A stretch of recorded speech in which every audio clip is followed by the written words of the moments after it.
On behalf of Trustek, welcome to Don't Forget the Occupier, making smart buildings work for everyone. We're shortly going to go to a discussion with our expert panel who represent different corners of the conversation. But before we do that, I'm going to hand over to Freddie Pritchard-Smith, co-founder of Trustek, who's going to kind of set up the topics that we're going to be talking today. Yeah, absolutely. Thanks, Duncan.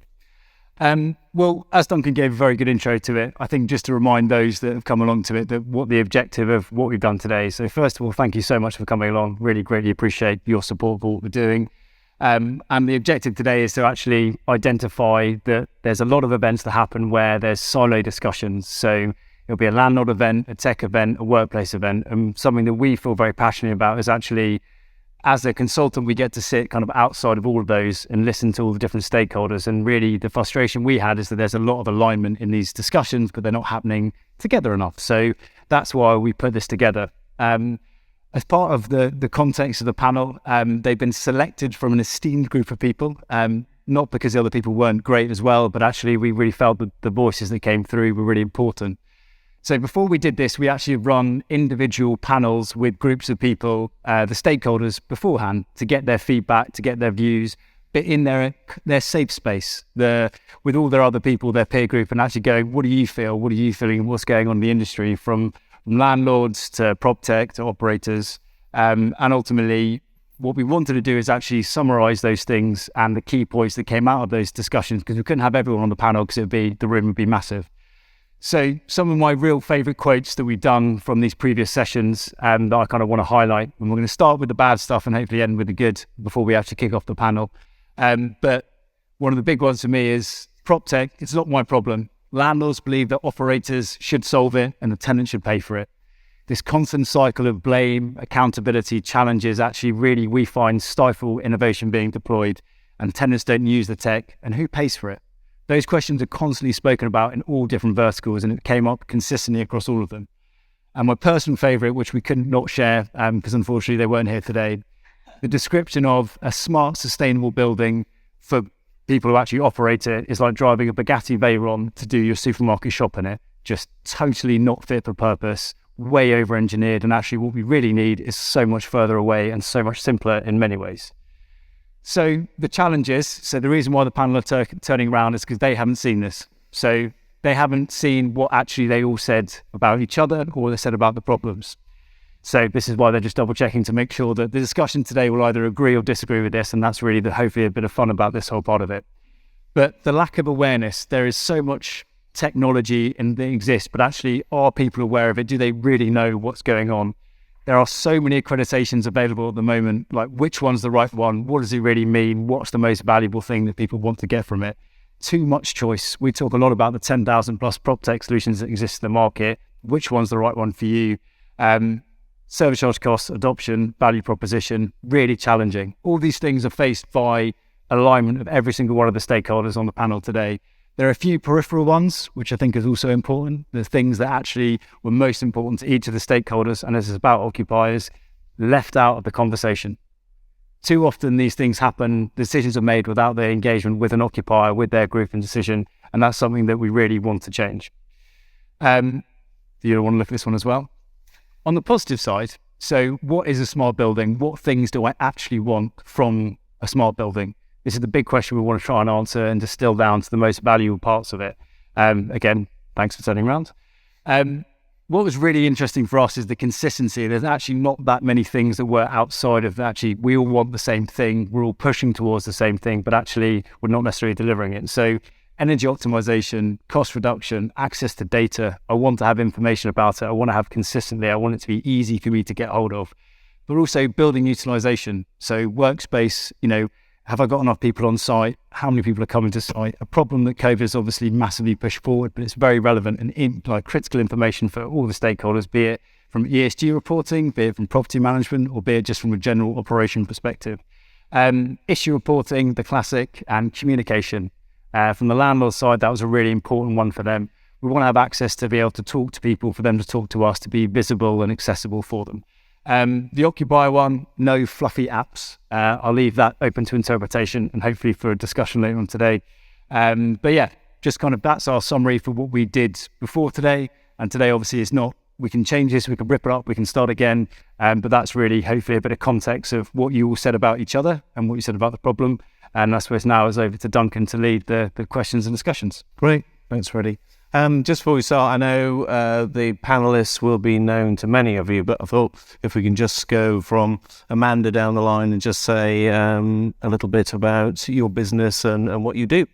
I'm Amanda Irwin. I'm the Director of Workplace Consultancy for Devono.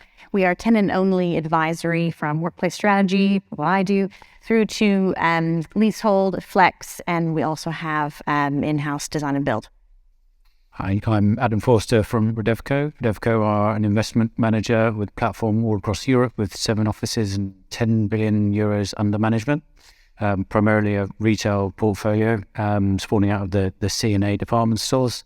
So they were repurposing before repurposing was cool, and now turning into sort of multi-use, lots of offices and getting more into the residential built-to-rent sphere.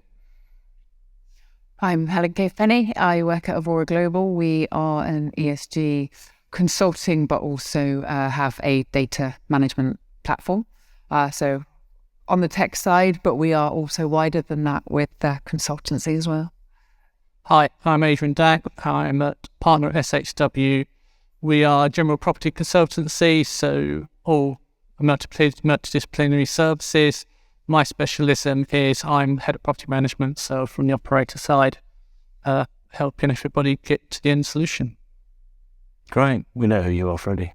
Yeah, I'm not doing that yet. Good. I'd just like to start with a real sort of benchmark question in terms of the what you might call the health of the occupier conversation around tech and smart buildings, just to get a sense of, because today is about trying to improve that conversation and find ways of connecting. But Amanda, you're working with occupiers and you're looking at future work and future working practices, which obviously inform this subject greatly. From that onlooker point of view, what do you think of the conversation between property providers, and we'll come on to Adam in a moment? How clear is that channel at the moment, or how effective is that channel? Yeah, and I mean, it's still really siloed, as Freddie's already mentioned, and I think that the different silos aren't talking to each other, or aren't talking to each other in the right order. So you might have the prop tech guys who try to sell to the occupiers or try to sell to the landlords, but then you don't have the prop tech providers calling up the occupiers and saying, what do you want? They just say, you need this. They don't call and ask, actually, is this what you need? And then you may not have the actual prop tech providers then training the managers of the space. And so there's this whole kind of broken system. And ultimately it comes down to, when we're helping clients choose buildings, it's really what's already there, and then see how you can tap into that. And Adam, you're creating these spaces. You're trying to fire at a moving target in many respects, not least what's happened in the past 3 years, and just as Freddie said, the sheer proliferation of tech solutions. Yeah. How do you approach that conversation with occupiers in terms of, is it before the fact, before you create a space, or is it when you get to the leasing stage? Or I think you need to go back a step before you can talk about the tech, because how we're using office space has completely changed since COVID. So you can come up with an app or a tech piece that is useful, but actually occupiers are readdressing how we're using the space. What do we want from it? How can we adapt into hybrid work? How can we make it sort of multi-use, multi-flex, town hall space? What do we want? So before we start overlaying tech layers, I think we need to go back, properly look at how space is used first. But it's exactly the same. We get inundated. I mean, it's not the 10,000, but it feels like it's verging on that with, you need this tech, you should have this. And the different layers of the business that get the various emails, it suddenly comes across your desk. You need this app, you need this tech. Well, hang on a minute. You don't know the use case, and then we have to go back through that. So thanks to Freddie, who's helping me filter these all out. But it's half the battle, I think, at the moment. It's, what do you want? Well, first, what does the occupier want? And it's trying to piece all that together. And Helen, I mean, you have to make that use case. I mean, obviously you have ESG as a major ally or driver on your side, but how has that use case and that conversation changed with providers and their end users? Well, we're talking to landlords, and landlords are our clients. but we do get asked increasingly by the landlords of how does your technology help us engage with our occupiers? They need occupational data, ESG data. It helps them with all of their reporting. They need to be able to collect it. It's very difficult to collect. We approach it from green leases as well as much wider than that from so the data that's held within the building itself. But it is more and more increasingly becoming relevant that they know that they need to go back to the occupier and engage on that, and how is the tech facilitating those conversations and the wider services. And Adrian, property managers, operators, they're, to use a technical term, kind of piggy in the middle in this a lot of the time, in terms of, I think there was one of the quotes you put up, Freddie, was about, operators, are being mandated to do it, but are, why is it up to us? And I think where you're seeing, you're being managed down from the property providers and up from the occupiers. What's the nature of the conversation? Nature of the conversation is trying to find a middle ground. So I think that's what a lot of property managers are about, is listening to both the occupiers, both the landlords, and trying to find the solution that's presented a lot of the time. Because it's generally, actually, there's a solution, we've decided on this, it's going to work, because I've been told it's going to work by the person who just sold it to me. And it's actually doing that engagement piece with the occupiers about understanding what they want and how it could be implemented, and how you get this take up and this buy-in. And Freddie, is your client base changing in its proportions of, who's provider, who's occupier? Are you firmly sitting next to the providers and guiding them? From a technology perspective, or from... No, we definitely sit in the middle, another pig in the middle. But we're lucky as a consultant, we're kind of on the outside of it. But I think it's, even listening to going down the line about it, it's sort of, who's the person that has the knowledge to help you select the right thing to do it, to filter through what you need to do, and the accountability piece of, okay, we need this data, we need to understand what's there, I'm being chased and hounded to get it. I think one of the things that you said in the pre-panel was about, actually, when you get to these buildings, how much data is automated? Do people actually know where it is? And the person that's been sold it is not necessarily the person that uses it. And I think that's where operators really not fall down, but the real challenge sits with them is that, I know when I ran my own technology business, I'd hound Adam for 6 months, get him to sign my contract, then he'd introduce me to you, and he'd be like, who are you? What do you do? I was like, I've got a great product. And then I'd go and meet Amanda, and she's like, I don't want it. I've been complaining about this for the last 6 months. And that cycle seems to happen quite a lot. And I think, part of this discussion is, who is the person in the stakeholder group that should be the one to put the flag in the sand to go, it's my job, I'm going to go and find it and implement it and share the data upstream or downstream. And that's I think is the bit of the unknown and part of the educational challenge in the industry, really. Not that answers your question, but... No, but in terms of breaking that cycle, what's going to be the wedge, as it was? Does it always come back to cost? Does it always come back to money? Obviously what we've seen, the reference to what's happened in terms of working practice over the last 3 years, but we've also had a cost of living crisis and energy. We all look at energy, its provision, its cost, its usage in a very different way to what we did, a year or so ago.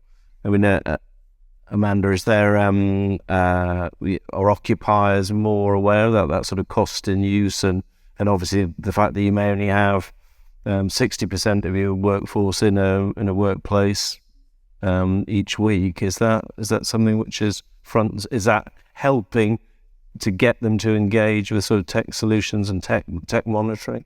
Yeah, I think it's definitely the driving force. But that being said, some tenants aren't always aware of kind of what's going on with their energy usage. So until they have a service charge, or they're in a contract, a service charge is being redone, or they have a contract up with their energy providers, they're not necessarily seeing that impact yet. So it's ones who are moving offices, who are paying a lot more attention to it.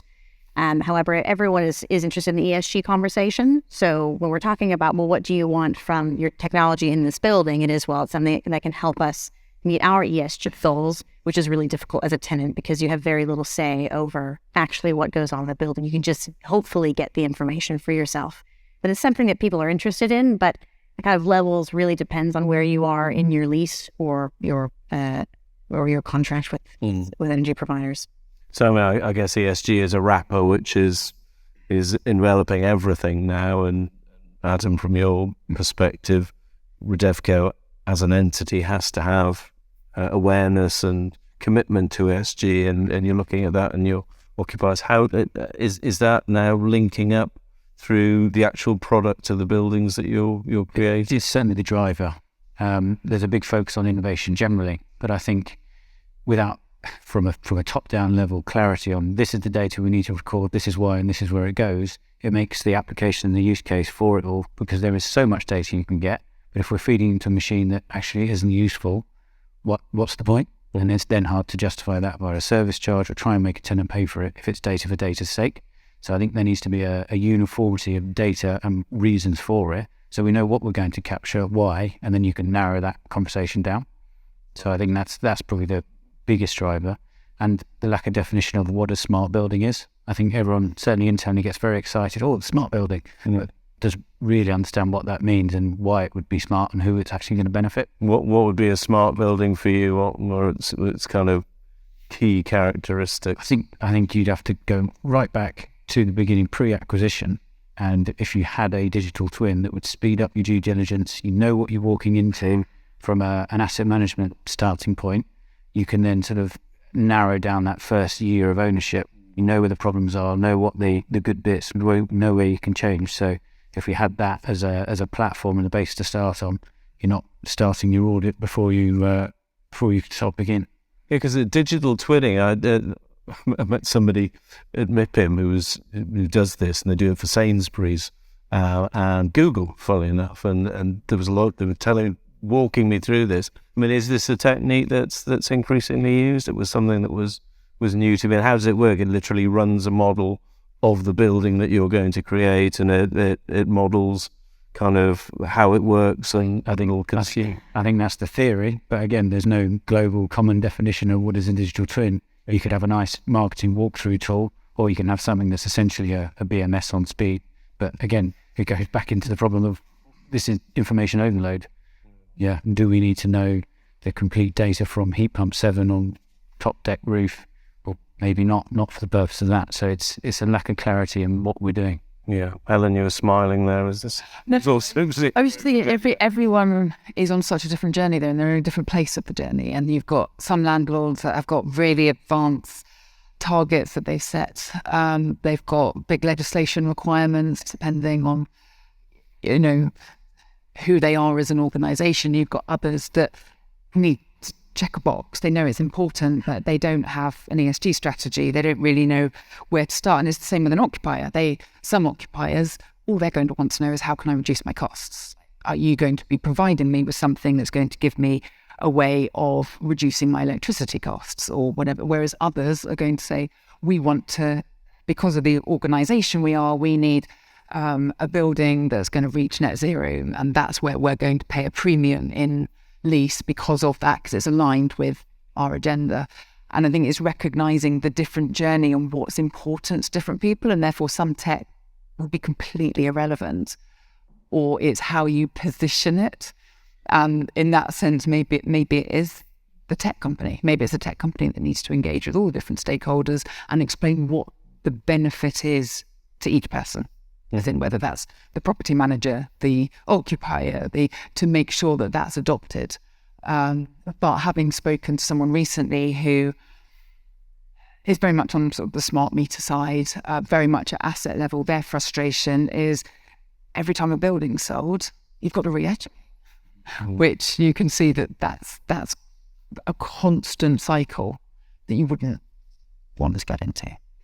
So there's kind of two flows of value. One's the financial value of this innovation, and one's the corporate value of you're doing the right thing and you're preparing for a level of reporting that is going to become commonplace, I guess, over time.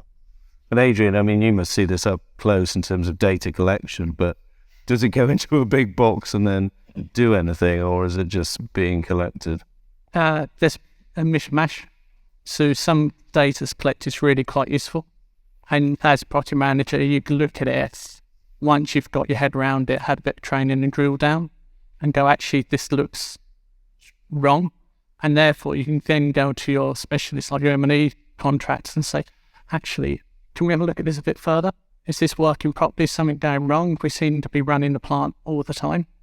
The data's actually out there at the moment, but it's all with the electricity companies, and you've got to get it out in a spreadsheet. You just go, all I've got is rows and rows of columns. So the great thing about the AMRs is it comes back in a nice little graph, so it's so much easier to read. And then you get the specialist the data to drill down into it. But I'd like to go back to a point that was raised earlier about what tenants are looking for. So I was talking to our office agents the other day.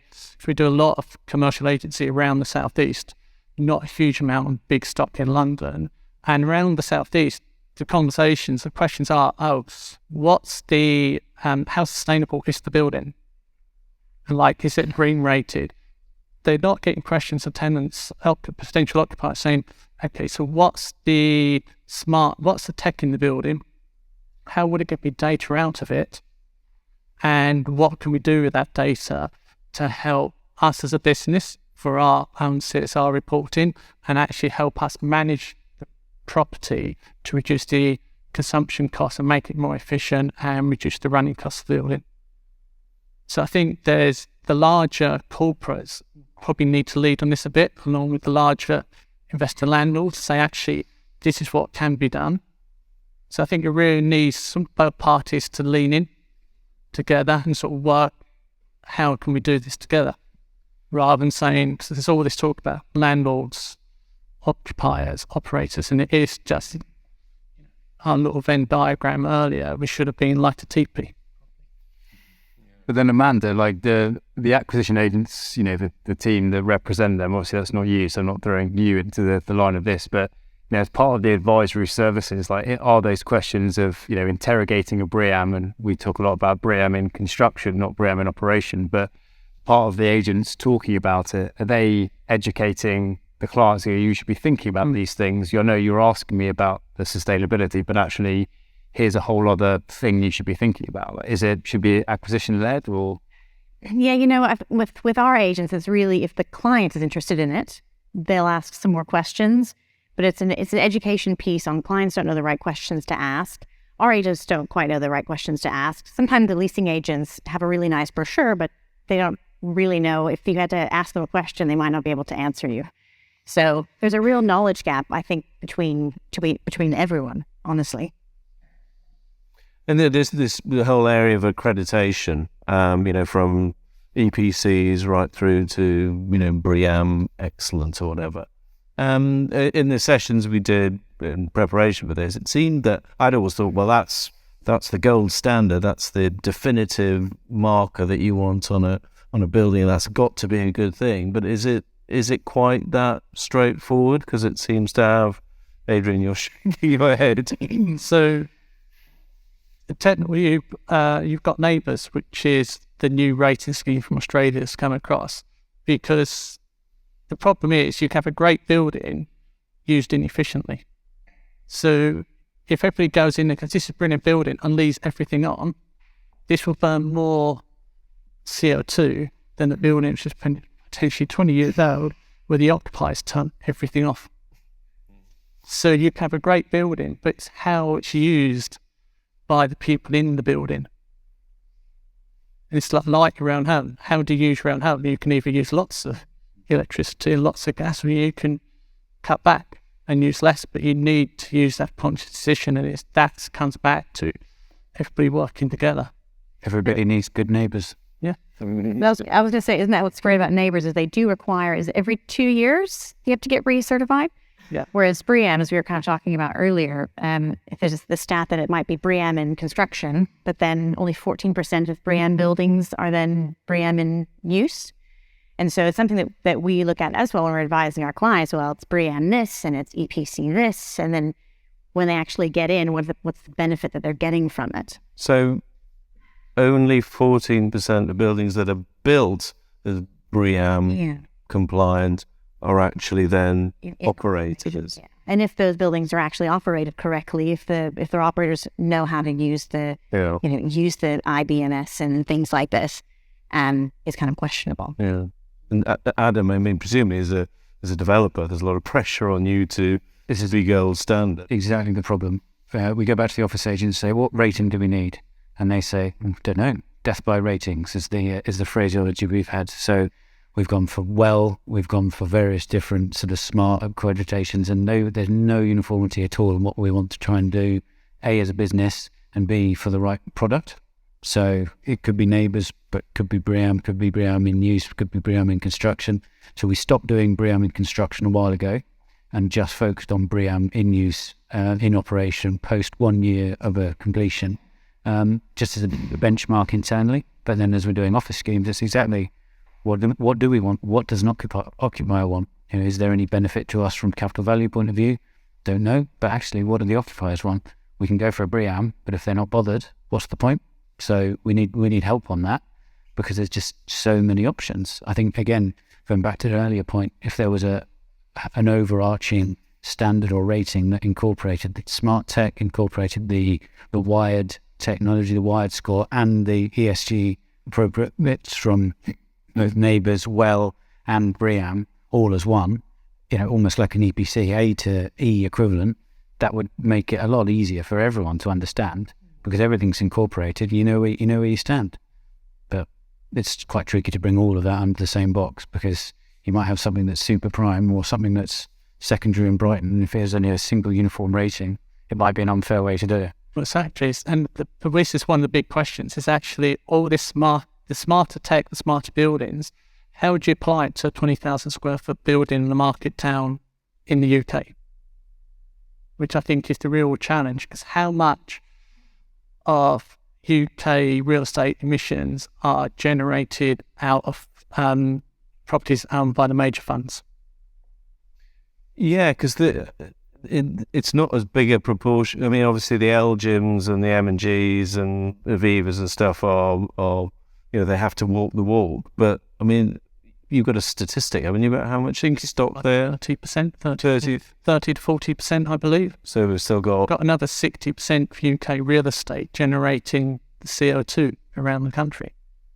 How is that tackled? And this is what I think it comes back to: the larger landlords, the large corporates, sort of trying to help take the lead on this, because there's been the announcement today, that the BPF and UK PropTech are merging together, and that may be a step to help, give something more uniform to the industry to help. It's very in the property side. It's very disparate, yeah. But even the technology is. I mean, you'll have tech companies that sell to just occupiers and tech companies that sell just to landlords. And as we spoke about before, you have events for occupiers and you have events for landlords, and then you have the prop tech events, and trying to bring all of that together. Well done, Freddie.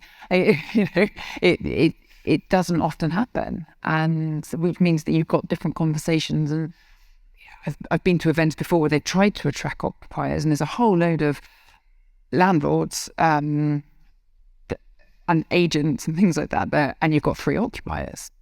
I think I was speaking at that event, actually. I was one of 3 occupiers. Anybody else? There we go. The echo chamber, yeah.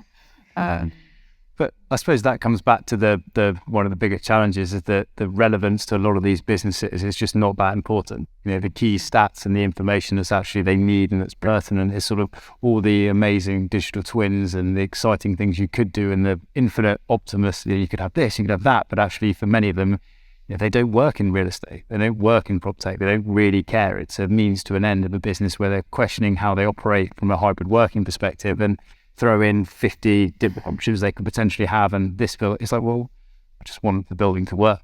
I want to have access to my utility. I want to know you're turning things off when I'm not here. It's often the basics done better. And with an accreditation going into it being like, well, I've been to this building, so it's got that badge, that badge, that badge, which one's best now for me? It's the education is not only on what do the accreditations mean and what's most pertinent to them, but then also, do I actually really care about it? We try to invite lots of occupiers to come to this and work with Amanda and her team to do it. And, being frank, the room is not full of occupiers. We're trying to galvanise that education from inside the industry, but also from outside it to say, this is valuable. You're saying you want this data. You've kind of got to come to the table to help us drive forward because they are the customer or the artist formerly known as, So it's hard to get people interested about something that is that relevant to their core business. Well, I suppose traditionally you get people interested by not carrot, you get them interested with stick. And I mean, I think is it in the Netherlands or something, they're making, data collection from real estate assets mandatory, which would obviously transform everybody's attitude to this kind of tech. Is that where we're going? Is that, it has to be more stick than carrot? I think it will have to eventually. Otherwise there's always going to be a gap in data. But then it's also how do you share that data? So if you're wanting to get all the data, you're going to collect it quarterly or annually from the occupier, but then they never see the outcome of it. So the landlord's collecting it all and they're utilising it, but then how do they go back to the occupier and say, right, this is your usage of X, Y, and Z, and this is how you could improve it, and be actually advising them on how they can do better. Is probably the missing link on a lot of that. I don't know if it's GDPR or what it is, but oftentimes if we're trying to get, that data and someone's in a large building, say, oh, yeah, they have the swipe card data, but no, they can't give it to us. And so we can't actually be able to track footfall through swipe cards because it's there, but it's not able to get it. So regulations and sticks are really the way that we have to get there, but some of them, like GDPR, whilst it's great, is a bit of a barrier. Come on, Adam, why aren't you handling the data? Why can't we get the data? Often the case with the retail units. We just started a smart metering program. Legislation changed probably 6 months ago that meant that we can put a smart meter on the tenant's meter, and we're having those conversations now off the back of that. We spent probably 6 months writing to them, please may we put a meter on, getting limited to the response. As soon as the legislation changed saying you can share that data, now we've got it, we're going back to them and saying, by the way, you're leaving all of this on at night. This is what the graph shows on a half-hourly basis. So the conversations are starting. It's easier to have those now, A, obviously with the data, but B, in the knowledge we're actually trying to help them. I think there was a bit of that maybe GDPR type fear, but now there's a sort of obvious benefit to it, especially in the energy crisis. It's helping. The larger occupiers are more meaningfully having those conversations, probably because they've got the reporting standards than the smaller ones, but the smaller ones are the ones that are, once you've had that conversation, seeing the benefit of it from bottom line point of view. So it's starting to happen. Adrian, you were talking about the smaller asset size. Is that scenario playing out in that sector as well? Sorry, in what respect? Well, just in terms of there's more connection or more sharing of data, or there's more an appetite for occupiers. There is to a degree, but it is very much a conversation led by property managers. So it is an education piece. So we go out, with teams go out, and they will literally have a coffee with somebody, have a chat with them, explain why they should have an AMR. And it is that time, and that's the invested time by the property managers. Okay, they're going around to their sites. But that's how a lot of it's being done. Because I think this whole sharing, I think, why do you want it? What's the benefit of it? Why are you looking over my shoulder about consumption? Because there's not, the narrative, as I think we spoke about earlier, is broken. It's fragmented narrative, and there's no, actually, this is what's happening. There's no common data.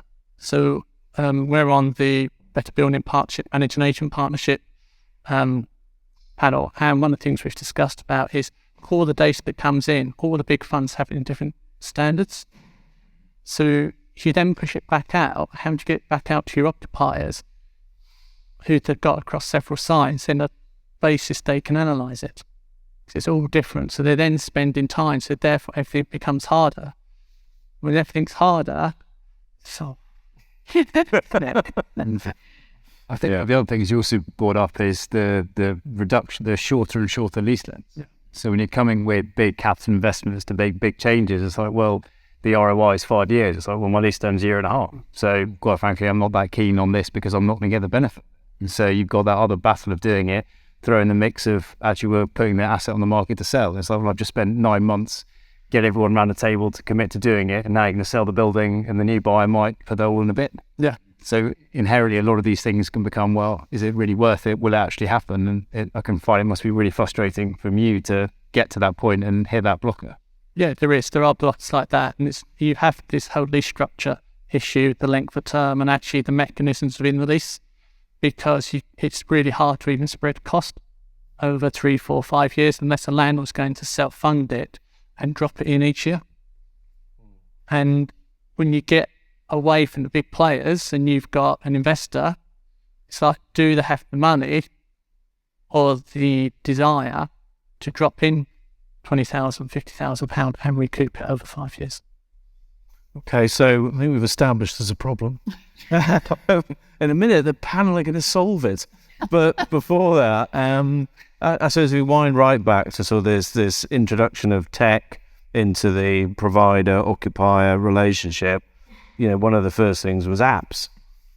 Occupier apps were, going to be the future, was going to bring us all together, and then there would be an ability to not just share where's a good restaurant, but also, here's a data room with, what your FD needs to know about the cost of your space and all the rest of it. So it was like but they just seem to have died, basically. I mean, apps, is there, or occupiers calling out for apps that do this, that, and the next thing? I think that with apps, that was the way that people, like, not just occupiers, but users understood a smart building. They said, oh, my app does all these things, so I have a smart building because I have an app that can control whatever and whatnot. But there's apps are just kind of, you don't want to reinvent the wheel. So I worked on an app project many years ago, and we were trying to make it a platform that then plugged in City Mapper and Uber Eats or Uber, all of these things we could do through one app. But it's actually just easy enough to open up the app properly very well. And so often the apps are just really hard to maintain. And so they spend so much time developing it, and then one little thing breaks. And as soon as one little thing breaks, people lose, they don't want to use the app. They're like, oh, it's always broken, or, if it doesn't do the basic things. So apps need to have a driving purpose for you to go in. So if it's, to open up your building, then you have to open the app, you have to interact with it. But I think it's just people got overloaded with apps. And then also users don't necessarily want to download them on their phones.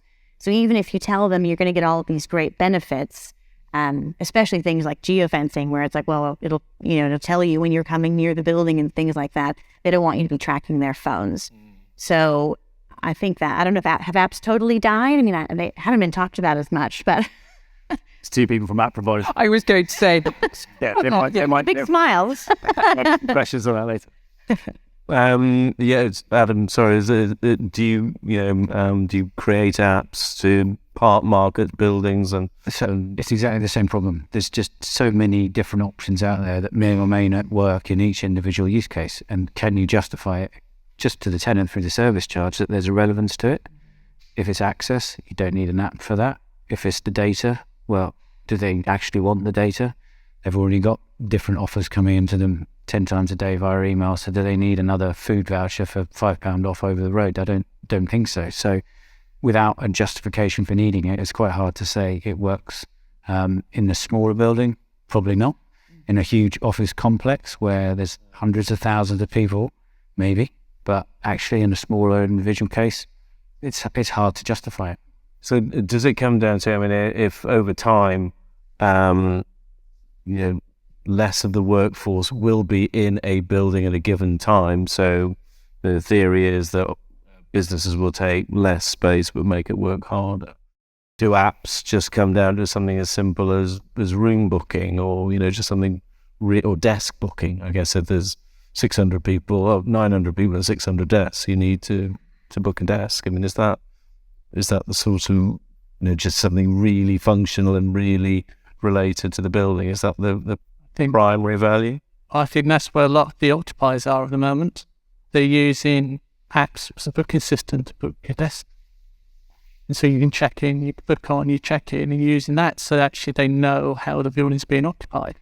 Then that actually starts to give them data about actually what time they can ask the landlord to turn off the AC on their floor if it's multi-let. So the conversation comes a different way. But everybody's using this tech. Everybody's using smart tech to a degree. I think probably people don't realise, like, a booking system is actually smart tech now. You know, we never had this in this usage pre-COVID. And this is one of the challenges, I think, is about breaking down this whole idea of what smart tech is to make it attainable for people. So they go, actually, yeah, okay, so use a booking system, that's smart tech. And then actually it's a roll-up process rather than saying, actually, we've got this massive fancy thing here, dropping it down and trying to roll it down. That's really quite hard. You know, but if you build up to it, it's like buying better cars all the time. Well, I like this, I'm going to upgrade my car to a better car and go upgrade up to it. But then I'm not going to drive my Bugatti to Sainsbury's, am I? But are those apps they're being developed by the occupiers? They're not asking the landlords? Well, there's operator apps out there which can be used, but they don't necessarily want to use the operator app because they're probably just using a Microsoft system to do all their bookings. I think we're finding too that people who haven't yet cut their property down, people aren't using the booking systems because they don't have to, because there's so many desks that it's why bother. So right now we're advising clients on how much they could reduce, which has still been great. They're like, the booking data is not totally reliable because people come in and don't book, or don't come in and book, and that kind of thing. So until we have everybody down at their reduced figure, which our clients have been able to, on average, drop 39% of their space, until we have everybody there, that booking data isn't going to be as valuable. Our take on it as well is that a lot of the functionalities that you spoke about are an occupier decision. And we often talk about tenant engagement apps, and, you know, businesses engage staff, buildings don't. And the functionality you're talking about is an occupier decision, not a building management decision.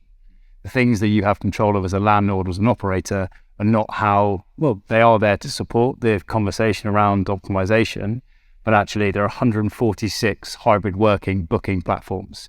Do you genuinely believe that you as a property management team have selected the right one for a multi-tenanted building? They're going to buy from you.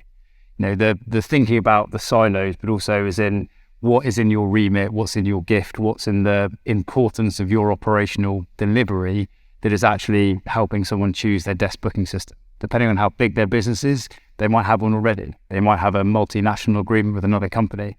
So what we've seen a lot of is people buying very broad products that do lots of things, but actually when an occupier comes along, it's like, well, no, we don't need 50% of that. So we just turn that off, or, well, we can't turn it off, it's in your service charge. So that's really where it's understanding, you know, there is valuable things out there, but actually the role of real estate that plays in that has to be relevant. You know, we call it tenant amenity apps. You have an amenity, you have amenities that are available, that are bookable, that has information, you probably do need one. And on large, big, you know, out of town estates with millions of square feet and lots of people, there's fantastic statistics of how well those events are run and how successful they are. But in a 20,000 square foot building in the regions, I've got a system here to book your desks. Some occupiers were like, great, it's really helpful. But I'd imagine through the wake of the pandemic, a lot of those have probably got that covered. And they might not have the adoption for it. So sometimes we see real estate trying to solve a problem that, you know, they're not going to come to you to ask. Helen, do you have a view on apps and their usefulness? We use a desk booking app personally, and I don't have much more of an opinion wider. The only thing is, I think all of this stuff and all this data needs to all link in together, because you don't want to log on to 100 different pieces of tech that are solving a small problem. And that's the one thing, like, even around ESG. I mean, if we're talking to a landlord, ESG is that part of that much of their job. And they don't necessarily need to see their ESG data and their performances on a daily basis. It's a case of actually what technology are they using every day? So is it an asset management platform, or how the ESG data feed in to the wider piece, and how can they just move seamlessly from one to another rather than logging into everything? And I'm guessing that would go back to an occupier as well, as to what do they need, what do they have access to, and how does it all feed into then what the landlord needs as well, which might be they want data around occupancy and everything else, but how's that shared? Yeah, but will that imperative change as we get closer to the net zero deadline, though?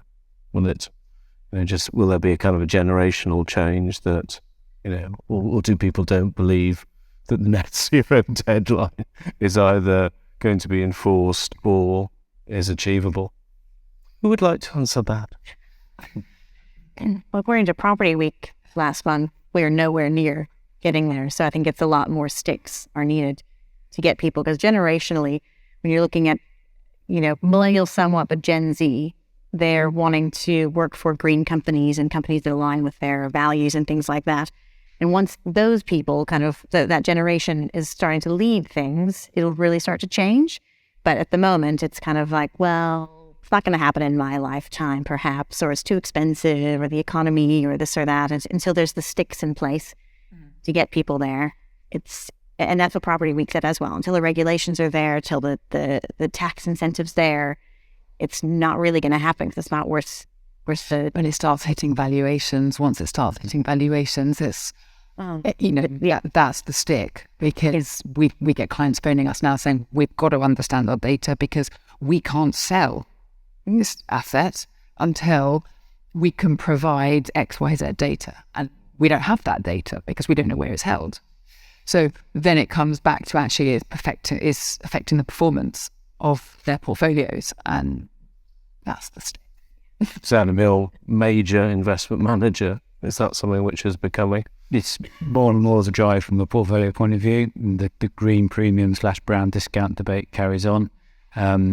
But will the country get there as a whole? Not while the government are still consenting coal plants. Sit home. You can't put a stick in, but actually still being running around in the background, making that task almost impossible to hit. Good point. Costs are too high. Indeed. We talked a bit about this the increase in shortness of leases, green leases. Where are we with green leases, and how will that kind of commitment or framework then define the tech that goes into buildings? Is that something, Freddie, that you see as a drive?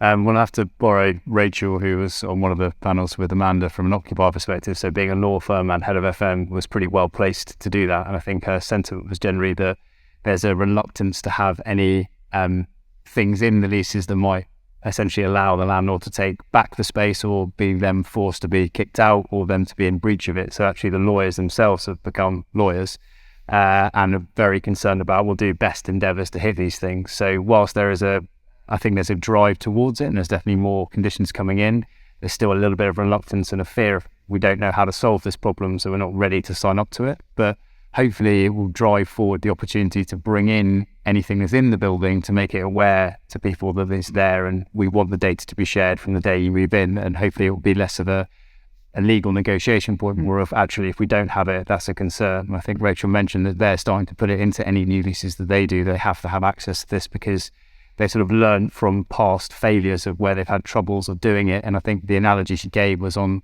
a building that was multi-let, and their utilities are charged on a square footage percentage, not a usage percentage. And she said, there's a call centre downstairs, and I'm basically subsidising their utility consumption, which I'm not very happy about. So those kind of things, I think, will be hopefully tenant-led as much as it is landlord-led. But it's that still nuance of, I don't want to sign up to it in case it breaches, or I'm in breach of it because I'm not quite sure how to solve that problem. My diplomatic answer. I spoke to our green lease team on this very topic earlier on today, and they said that they're really struggling to get things into contracts. And bearing in mind this is a service we sell, we're actually starting to advise clients now of, go and have a handshake agreement with your tenant, have a conversation with them, have an agreement about where, but just don't have it in writing. The chances are you're all going to agree on it. It doesn't have to necessarily be in a contract. Fine. So green agreements, not leases. Green shape. Oh, sorry. Yeah, yes. Exactly that. I like it. Adrian, is it something that you'll see? Everybody's talking about green leases, and everybody's got a version of a green lease. But ultimately it is the conversation with the occupiers, and that's what will get it. It doesn't matter if it's in the lease. if you have a good relationship with them, you get things to happen. If you don't have a good relationship with them, it just won't progress, because there'll always be, unless a landlord's going to underwrite it, you've got to get 100% consensus to get anything into a building. And so it's all about the relationship. I'm going to throw it open to questions and observations in a moment, but it's magic wand time. We're going to ask you about if there's a piece of tech or something that you could extract from a building in terms of data or improving the occupier relationship. What be the thing that you would want to see in every building? What do you think is the real pivotal point that can meet at least some of the challenges that we've been talking about? I mean, I'm going to speak as a workplace strategist, not as an occupier at this point. But for me, it's utilization data. So really understanding how people are using their spaces, and that data being open and going both ways. So once we can understand how people are utilizing the building is when we can make a whole lot of different changes, either from the energy side, but also advising them on how much space they need or don't need, and things like that. So for me, it's just sensors everywhere. Okay. We're on everywhere. Yeah, not everywhere. So slightly following on from that, similar concept, but whilst we put those sensors everywhere, we need a uniformity on a data standard, which would help you in your 50 grand upgrade case. If there's a uniformity of data provision, you can make that case, because you can then support, well, actually, if we're going to do this, it's a standard data piece, so there's going to be a capital value benefit. Who's buying that building when we sell it is going to think, brilliant, I've done that, it's saved me from doing it. But I think as an individual piece of tech, to streamline all of this, not just for occupiers, for the next owner, whoever it is that's managing it, it's probably some form of digital twin, so you know what you're dealing with from a daily basis. From a management point of view, it's that stewardship concept, I think. But what that looks like, again, need a bit of uniformity data provision, I think. Coming at it from an ESG data management perspective, it would be access to accurate energy data. So we, from our platform, aggregating all the data that's coming in, being able to automate it and know that it's trusted investment grade data without having to double check everything. So some sort of standardization. Standardization, but just knowing. I mean, half the time it is someone going and reading a meter, and they might put a decimal point in the wrong place. I mean, that's where we're at. Yeah. So following off Helen's point, we had our work group beforehand. The thing that we came to was AMRs across. If somebody could just say you've got automated meter readers across all your electricity, gas and water, across your whole portfolio, it would be transformational. You had that overnight, because we've got all this data to get to be, and it's accurate data, not, all right, they couldn't read the water meter properly, so it's an estimate. Because exactly. And that would have to feed into the kind of valuation process, wouldn't it? Because it would start giving you fit for purpose status on buildings and how they're working. And yeah. Freddie? Yeah, I was tempted to go with a left field one, but unfortunately I'm going to follow the previous two, that I think we're all about the basics done better and accurate. You can't improve what you don't measure. And I think all too often it's the basics that are overlooked. And I think the processes that we've seen in place in buildings, having automatic meter readings that are accurate, but then the other part of it is transparency. Not behind a paywall, not just for someone to see, not just in a BMS head end in the basement. Transparency about that data. So access to the meter data, but whether it's on a digital screen as you walk in, whether it's in a mobile app, if they're not dead, accessibility to the metering data, I think is the most important thing that I think everybody should have, not an EPC badge stuck on the outside. So it seems incredible that there are so many, whether it's 10,000 or 1,000 solutions, and yet we're still at this kind of, it's like everybody needs a tin opener and somebody's invented a Magimix or something. It's just like, kind of complete disconnect at the moment. Is it this standardization? Is it not BREEAM, not Wired Score or whatever, but something which on the data types and the sensors? I mean, because the other thing is, I could be wrong, but you get the feeling that lots of the prop tech solutions are kind of not kitchen table businesses, but they're not, not big hairy corporates getting into the space, and there must be a bit of a concern over the resilience of these businesses to go on doing the upgrades and doing all the product development that you need from something that you're going to invest in for multiple years rather than just a single year. So is there a lot of fallout going to be needed in the tech space, and then some sort of consolidation? I think there'll be a lot of consolidation. I think there's especially on the ESG side, there's so much money being pumped into it. I don't think, yes, there's competition, but I think the competition will end up buying other competition that isn't necessarily as good. I wouldn't necessarily see it as being concerned that it's going to go under. You do hear of it, but that's only really if someone's built something that people don't need, which generally in the ESG space, it's not the case. It's about making it better. I mean, if you think about it, in, say, 5 years ago, no one wanted to buy ESG tech. It wasn't a thing. It was a nice to have, not a need to have. People weren't going to invest any money in it. So you're not going to have 100 companies out there that are perfect, that have been developing something for 20 years because it wasn't a need. And suddenly it is, everyone wants it now, and it's become the most important thing, and they wonder why it's not perfect. It takes time. Freddie, anything on that? No, I just think you're absolutely right. Mergers and acquisitions will keep happening in the industry, and I think the fragmented prop tech part of it is a challenge that people don't know. I think we often talk about like the pursuit for the silver bullet is just a waste of time. It's about doing the basics first and understanding that actually you might have to have several different things to get a kit of parts to where you need to be, and accepting that. But due diligence is a big part of what we do. When we verify businesses, is understanding kind of where are you at, how are you doing, how long have you been around for, because different people are on different risk curves. You don't get fired for choosing a big corporate business versus a brand new startup. And as long as you're honest about it, when you go into that procurement or that bid, you understand there's an element of risk with technology. And like I always say, is that technology breaks. WhatsApp, Instagram, the multi-billion-dollar businesses that exist have bugs, have issues, so the technology will have that too. So a bit of patience, I think, is there, but there's definitely a risk and a challenge about the ceiling of competition and the availability of it. But it's something that we're keeping an eye on, but it hasn't been mass fallout. And Adrian mentioned the BPF, UK Prop Tech Association, coming together. Is that I was slightly puzzled, but I suppose BPF is largely landlords and investors, and Prop Tech Association is prop tech. Is that a good step forward? Is that to be welcomed?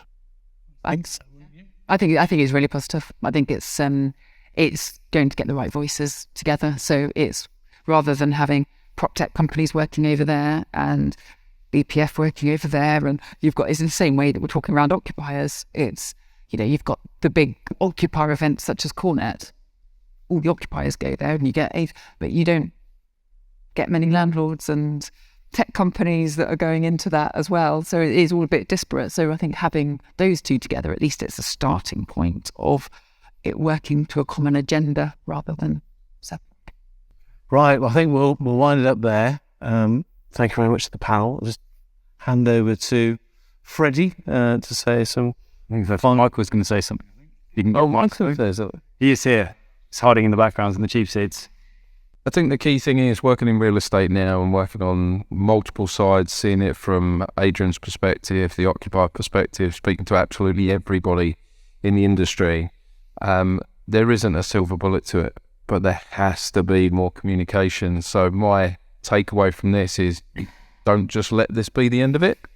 Keep the conversation going. Even the conversations aren't silver bullets, but there isn't enough of them. And don't let the blame culture that I see a lot creeping into things, because there's some fantastic solutions.